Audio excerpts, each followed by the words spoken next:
This could have led to some potentially fun level design utilizing these machines, but most of them amount to upgrade fodder. Firstly, though you can find the different ride armors in certain stages and pick them up no problem, you can't actually use them until you unlock the basic model in Blast Hornet stage, which the game tells you nothing about, by the way. So if you want to get the most out of them, you should make Blast Hornet your top priority. Oh, but wait, you need Tunnel Rhino's weapon to gain access to the secret area in the first place, so you'll have to get that first. And even then, whenever you finally get to ride one of these things, it's only for a couple of seconds. These stages were designed for X, not X and his death machine. So most of the time, again, they amount to one purpose, and that's to get either a hard tank, a sub-tank, or an armor upgrade. Dr. Light, what the fuck did you do to my arm upgrade? X2's was perfect. 2 charge shots back to back, it's all I can ask for, and while that's sort of the case here, if you try to spam both shots at once, you instead combine both blasts into a singular wide shot that I swear is one of the most inaccurate weapons in the entire goddamn series. I rarely connect with this son of a bitch, and there's always a momentary delay before you shoot the thing, contributing to its inaccuracy. But the other armor upgrades are perfectly fine. There's the body armor that absorbs damage as usual, the helmet upgrade that maps out the entire level so that you can get an idea what upgrades are, and I think that's pretty cool.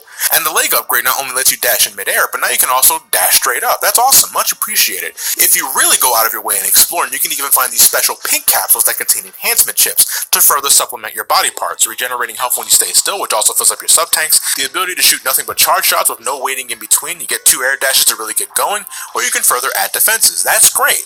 The problem is you're only allowed to install one, so you gotta carefully choose which one you want, or you can just wait until the final stages where you can get the special golden armor, which has all the enhancements built in from the get-go. Dr. Light, what are you doing? Why are you being an abusive father now? The special weapons, again, man, I don't find much use to them with only a couple of exceptions. My favorite is the Triad Thunder. It starts as a shield, it sounds familiar, then it shoots a projectile dealing massive damage no matter which way you cut it. I can actually go fast when using this, and for a bit I can pretend I'm playing X2 or X1. The ray splash is pretty strong if a little erratic, and though I don't like how the spinning blades reverse directions upon shooting them, I love the charge variation where it's just a yo-yo of doom.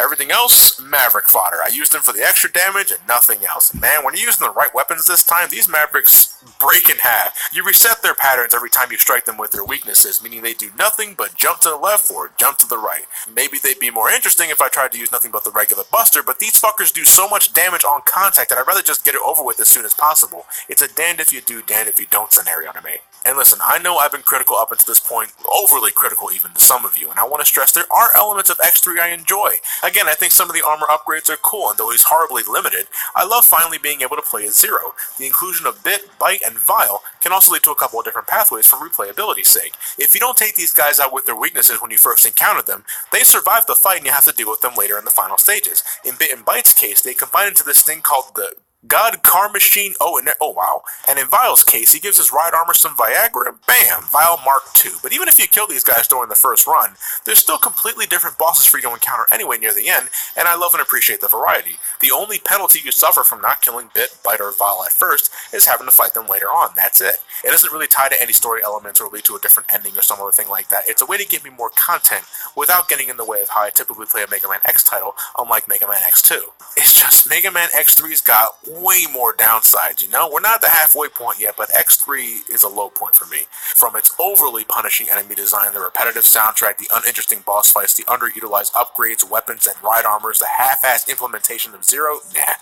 Mega Man X3 strives to be a little more, and I can see that. I see that ambition, but it fucks up what it got right beforehand while reaching for the stars, and that's a detriment. That's backwards to me. Some of you were adamant to let me know that Mega Man X3's development was mostly outsourced to Minakuchi Engineering, the folks responsible for creating Mega Man The Wily Wars, as well as the Game Boy Mega Man games. And while that would explain why X3 feels different than the other 2 games and why it incorporates different designs, that doesn't make it good for taking care of threats above you, particularly in those vertical sections. Now, thanks to the helmet upgrade, I was able to experiment with these tools with no worry about ammo consumption, but as before, the best thing most of these were good for were Maverick weaknesses, and like X3, the Mavericks become a total joke when you hit them where it hurts. If you want to make things even easier for yourself, there's a special code you can input to give X his ultimate armor, which gives him all of his upgrades, including unlimited use of his Nova Strike. Say goodbye to challenge. It's cheating, but I love the look of the armor. I kinda wish it was just a cosmetic upgrade, much like the black armor you can give Zero with his special code.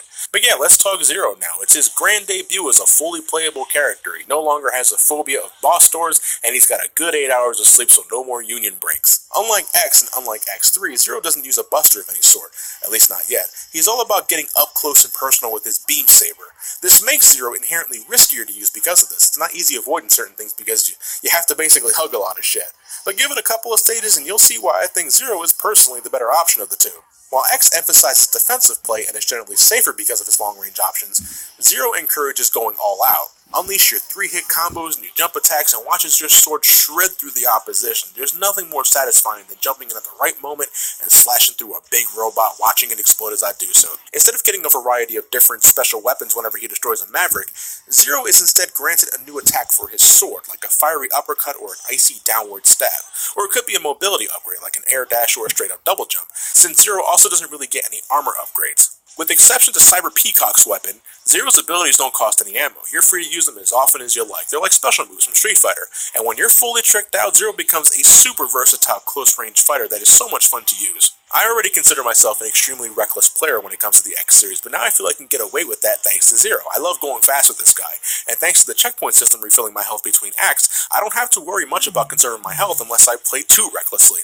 When fighting Mavericks, he does have a slightly harder time since some special abilities are not necessarily new attacks, just movement upgrades. I mean, what the fuck is an air dash gonna do against Slash Beast? Nothing. So there's less options to choose from, meaning you have to fight more Mavericks with your basic 3-hit combo. In that way, Zero is inferior to X, but, I mean, I don't give a shit. Zero can double jump when he defeats Split Mushroom, X cancel blow me. I mean, I prefer one over the other, but I can play as either. Mega Man X4 is a giant step up from X3 in many ways.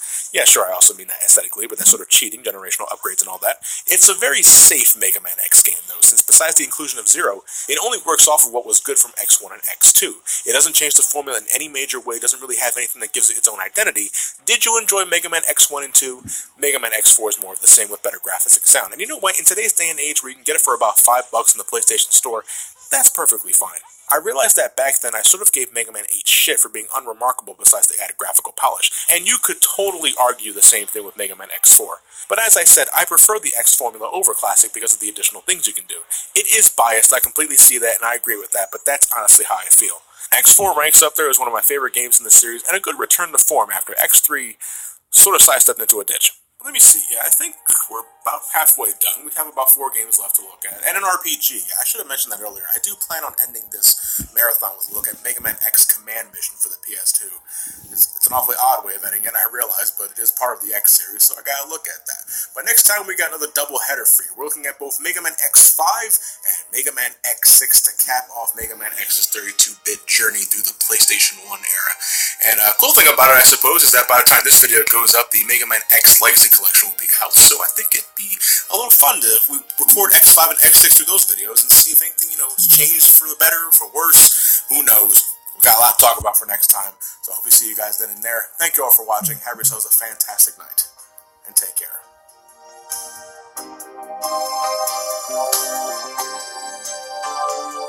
And if you kill it again afterwards, it won't drop a single soul, period. Another thing to watch out for is nightmares that are close to hostages. If this happens, you kill that motherfucker immediately, because nightmares will slowly head towards whatever hostage is close by and attempt to permanently corrupt them. And when that happens, that hostage is considered dead. And if that hostage had a useful part for X and Zero, that son of a bitch is gone for good unless you reload your save file. Yeah, you just can't exit and re-enter the stage because hostages don't respawn.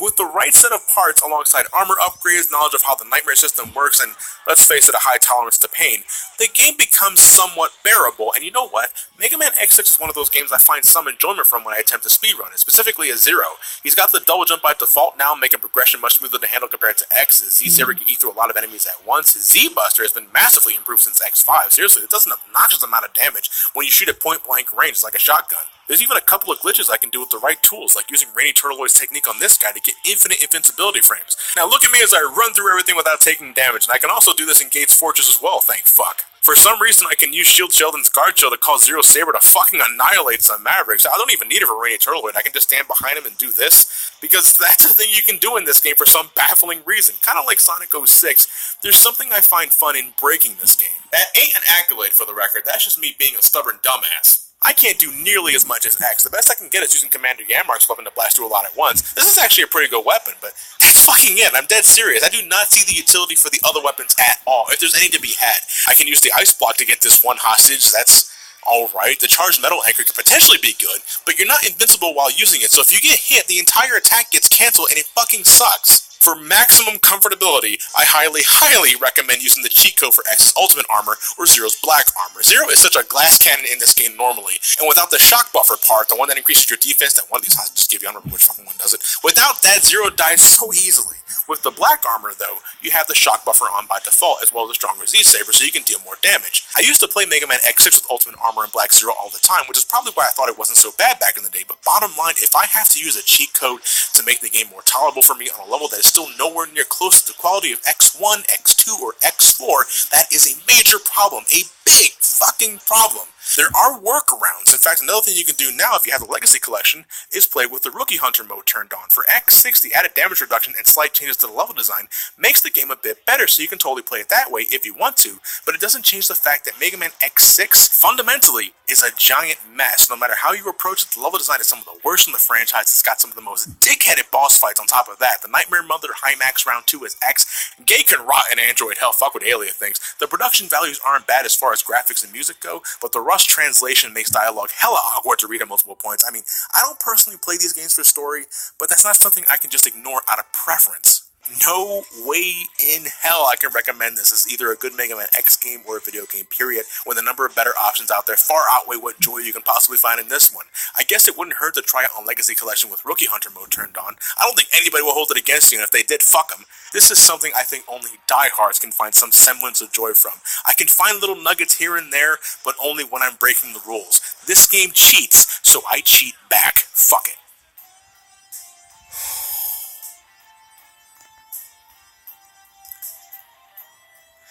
I need to step away for a bit. I can see Mega Man X7 over the horizon, but I want to make a quick diversion to hopefully a much simpler time. Next up, I'm going to take a look at Mega Man Extreme 1 and Mega Man Extreme 2 for the Game Boy. With all that said, thank you all for watching. Have yourselves a fantastic night. And take care. God damn, this is a long one. What the fuck? Where was this asshole at? Barnes into my Mega Man 3 video, but suddenly too good for my Mega Man X6 video? Tonsillitis wasn't that convenient. Well, I got something for his ass later on.